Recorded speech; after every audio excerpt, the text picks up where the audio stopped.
प्यारे रानी बाग के निवासियों, दिल्ली वासियों और भारतवासियों, आप सबको शत शत नमन। आज हम बहुत ही एक अजीब से विषय पे चर्चा करेंगे। अभी आपको पता ही है 4/12/22 को दिल्ली में चुनाव हुए, 7/12/22 को रिजल्ट हुआ। हिमाचल प्रदेश में चुनाव हुआ, गुजरात में चुनाव हुआ।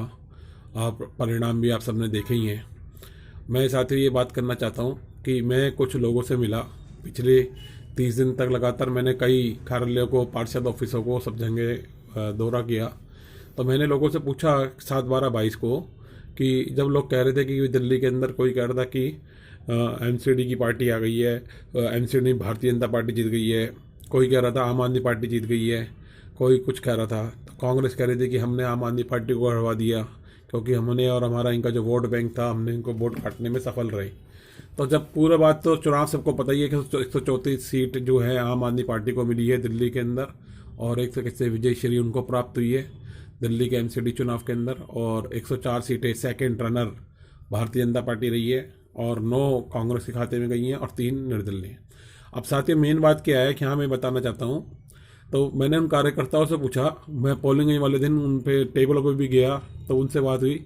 एक कहता कि भारतीय जनता पार्टी मेरी है, एक कहता कि कांग्रेस पार्टी मेरी है, हमारी 200 साल से हमारी पीढ़ी दर पीढ़ी हम कांग्रेस को ही वोट देते हैं।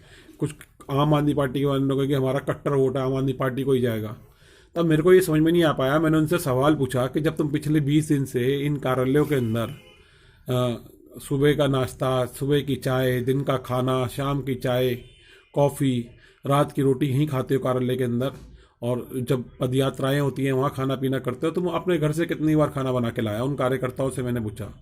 ऐसे में ये साफ साफ झलकता है कि आप लोग एक अवसरवादी हो पार्टी से ज़्यादा।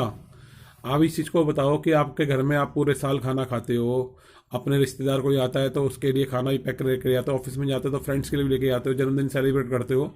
तो अपनी ये पार्टी, जिसको तुम अपनी पार्टी मानते हो, जिसको पीढ़ी दर पीढ़ी पार्टी कहते हो, जिसके लिए कट्टर वोट देने का दावा करते हो कि हम, तो उस पार्टी के लिए तुम 10 दिन 15 दिन अपने घर से अपने खुद के लिए और अपने 4 मित्रों के लिए खाना नहीं ले आ सकते? मैं ये सवाल आज दिल्ली की जनता से पूछना चाहता हूँ, भारतीय जनता से। और मैं चाहूँगा कि इसके ऊपर एडवाइजरी हो कहीं ना कहीं। इस बात से जो उस टाइम एक तरीके से ब्लैकमेल होता है, जो भी प्रत्याशी होता है उसको कहीं ना कहीं तकलीफ होती ज़रूर है। और जो आदमी काले धन का दुरुपयोग करता है इस मसले के अंदर, उसको कहीं ना कहीं इसका फ़ायदा मिलता है। जो आदमी खुले आटो से बढ़िया वो हलवाई का खाना मंगाए, 200 रुपये 250 रुपये पर प्लेट का खाना मंगाए, और अच्छे किसी रेस्टोरेंट से 70-80 रुपये का, 100 रुपये का स्नैक्स का डब्बा मंगाए, 40-50 रुपये की कॉफ़ी मंगाए, काले पकौड़े समोसे का इंतजाम करे, अच्छे रेस्टोरेंट से करे। और दूसरी तरफ जिसके पास पैसा ना हो, जो ईमानदार आदमी हो, वो ये ना कर सके, तो कहीं ना कहीं उसको कीमत चुकानी पड़ती है। तो ये डेमोक्रेसी से गला घुटने के बराबर है। तो मैं आज सारांश में ही कहूँगा सभी कार्यकर्ताओं से, अगर जो कहते हैं कि भारतीय जनता पार्टी मेरी है, कांग्रेस पार्टी मेरी है, आम आदमी पार्टी मेरी है, एनसीपी मेरी है, तो अगली बार में हम जरूर ये कोशिश करेंगे कि जब कोई भी चुनाव भारत में कहीं भी किसी भी तरह का हो, चाहे वो सरपंच का हो, तो वहाँ ये देखने को मिले, चाहे वो किसी बार का हो, चाहे वो किसी भी तरह का चुनाव हो, तो वहाँ मैं ये देखना चाहूँगा कि जो लोग कहते हैं कट्टरवादी लोग, वो खाना खुद भी अपने लिए लाएं और अपने दोस्तों के और मित्रों के लिए भी लाएं, जिससे कि एक मैसेज जाए। और पद यात्राओं में जब लोग स्वागत करते हैं तो वो खुद अपने पास से सामान लेकर चलें उन पद यात्राओं में। इससे एक ट्रांसपेरेंसी आएगी, एक डेमोक्रेसी सरकार आएगी, और इस तरह से प्रभावित जो वोट होता है, जो इलेक्शन कमीशन गाइडलाइन का वॉल्यूशंस भी है। मैं तो यहाँ तक कहूँगा कि रानी बाग के सच्चो आदरणीय श्री मनोज कुमार जी, आदरणीय एसीपी मंगोलपुरी श्री रिचपाल सिंह जी, आदरणीय डीसीपी आउटर डिस्ट्रिक्ट से भी मेरी गुजारिश है कि तमाम फुटेज सीसीटीवी की कलेक्ट करी जाए, देखा जाए कि किसने कितना पैसा खर्च किया और इलेक्शन कमीशन की गाइडलाइन का कितना उसने पालन किया और कितना पैसे का दुरुपयोग हुआ। काफ़ी सारे कार्यालयों में सीसीटीवी फुटेज, कैमरे भी लगे हुए थे, उन सबको आधार बनाया जाए।